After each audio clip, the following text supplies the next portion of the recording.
I want to first do a land acknowledgement, so I want to take this time to recognize that we are currently on the traditional territory shared by the Haudenosaunee Confederacy and the Anishinaabe Nations, which was acknowledged with the dish with one spoon wampum belt.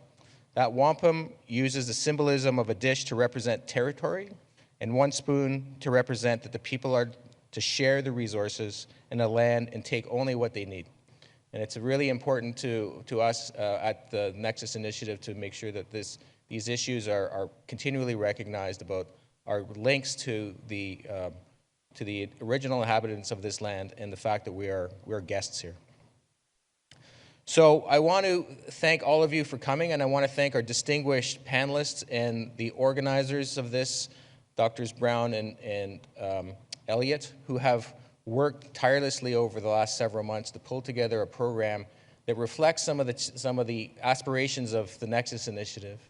So the Nexus really came about as with the suggestion of our president, Dr. Farrar, who I will introduce in a second, who indicated, at the beginning of the pandemic that issues of very significant impact on society, whether it's pandemics, you think of climate change or what have you, require very collaborative, very multidisciplinary mechanisms to address. So AMR is a great example of this. We cannot solve, as you will hear today, the challenges we're facing with the lack of new drugs and the advance of antibiotic resistance just by finding a new molecule in our labs upstairs. That doesn't work, because we have to understand that someone needs to pay for it. So there needs to be an economic mechanism in place for that to happen, and that is a very challenging system. We have to make sure that it is equitably distributed amongst all of our co-citizens, whether it's in this country or whether it's around the world. And you will hear as well today some of those very significant challenges of equity that are associated with infection control and antibiotic access. So these are big problems that require not just chemists and biologists working together, but they require humanists and social scientists and business people and community leaders and government representatives and not-for-profit organizations. The only way to solve these big problems is to bring all these folks together. So that's the objective of Nexus, whether it's AMR or whether it's vaccines or whether it's the challenges we have in taking care of our elderly populations in the face of infectious disease threats. That's our objective. That's what we're trying to accomplish. We're trying to bring all of this expertise together. And so today's symposium is a reflection of our ambition, right? This is not just about biomedical research. This is really about how can we as a team have an impact that is beyond writing papers and patents in the literature. So that's our objective.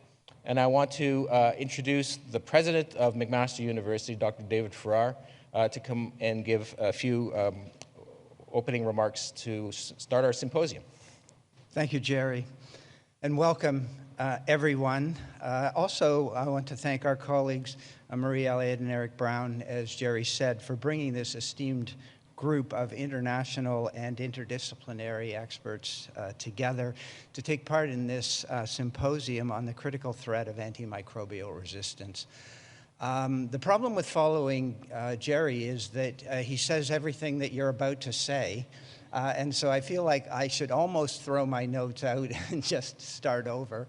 I also will acknowledge that this is the first time I've been in a lecture theater in 3 years. It's been a very interesting few years. In January of 2020, Gerry Wright and I were in Ottawa to have discussions with Canada's Chief Public Health Officer, Dr. Theresa Tam, to discuss the threat posed by AMR. Shortly after that visit, I started to hear the rumors of a novel coronavirus that was beginning to spread rapidly around the world. By March of that year, I had closed collectively, I chaired the meeting that made the decision to close this university, go from a residential university to a virtual university, and we've operated in that virtual environment for the last 2.5 years. None of us had any idea of what was to come and had never experienced a global pandemic. Well, now we have.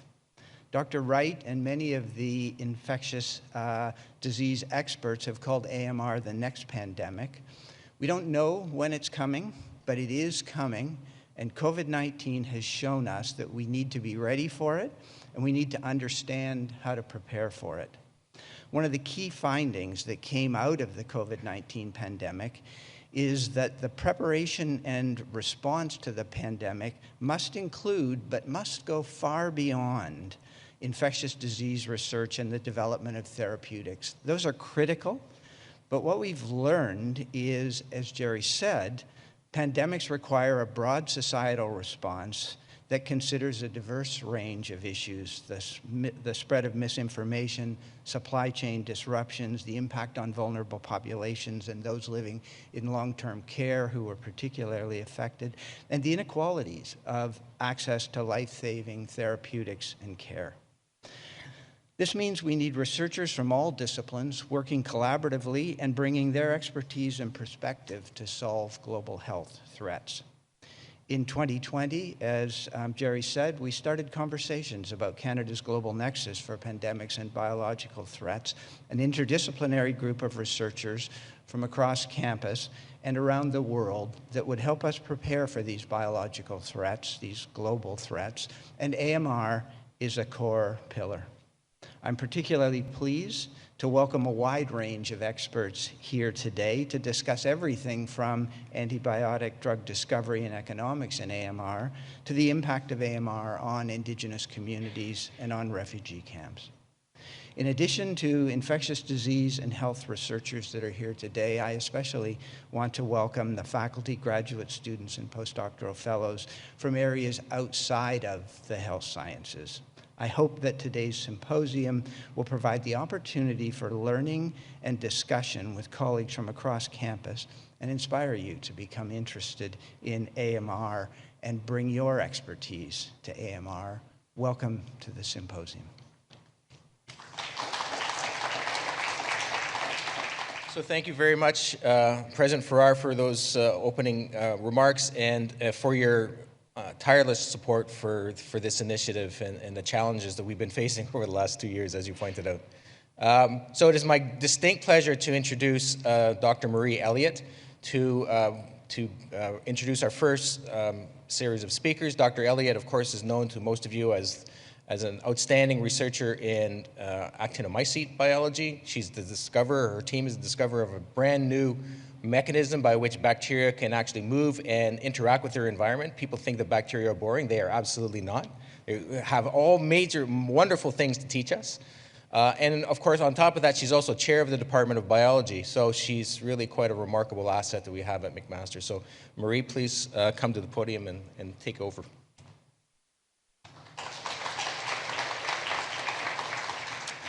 All right, thank you so very much, Gerry. It is a complete pleasure to be introducing today Dr. Ayush Kumar, who will be kicking off today's symposium.